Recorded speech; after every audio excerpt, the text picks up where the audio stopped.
ఆదివారం కూడా మనం మిస్ అవ్వకూడదు. ఎలాంటి పరిస్థితులు ఉన్నా దేవుని యొక్క మందిరంలో వచ్చి నేను ఆరాధన చేయాలా, దేవుని నేను కనపరచాలా, దేవుని యొక్క వాక్యం నేను వినాలా అనే ఆతృతతో మనం బతకాలి. ఎప్పుడు ఎవరు ఎలా ఈ లోకాన్ని విడిచిపెట్టి వెళ్ళిపోతారో ఎవరికి తెలియదు. ఎప్పుడు ఏమి సంభవించినో మనకు తెలియదు. రేపు ఏమి జరుగునో మనకు తెలియదు. కాబట్టి ఉన్నంత సమయంలో కూడా ఎవరిని మనం విడిచిపెట్టకూడదమ్మా. దేవుని గట్టిగా మనం పట్టుకోవాలి. దేవుడే మన సహాయం చేయగలవాడు. దేవుడే మనకి ఒక మంచి స్నేహితుడు. ఈ లోక స్నేహం దేవునికి ఏమవుతున్నామో వైరు పెట్టుకుంటాం మనం లోక స్నేహం చేస్తే. కాబట్టి దేవుని ఎప్పుడు కూడా మనం విడిచిపెట్టకూడదు. సన్నిధిని మనం నిర్లక్ష్యం చేయకూడదు. ఆరాధన సమయాన్ని ఎప్పుడు కూడా మనం విడిచిపెట్టకూడదు.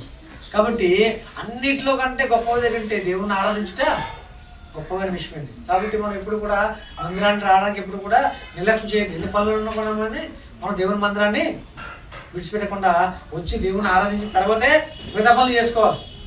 ఏమో అంతే కదా. వచ్చి గంట ఆరాధన మీరు వెళ్ళండి, మీ జీవితంలో దేవుడు ఎంత సంతోషం ఉంటుందో ఏమో. కాబట్టి మేలు చేసేవారిగా ఉండాలి.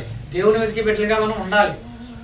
పనికి మాలిన వారు ఉండకూడదు, పనికి వచ్చే బిడ్డలుగా ఉండాలి. కాబట్టి ఏ త్రోవలో నడవాలి మనం? మార్గం దేవుని త్రోవలో నడవాలి. కాబట్టి మాటలన్నీ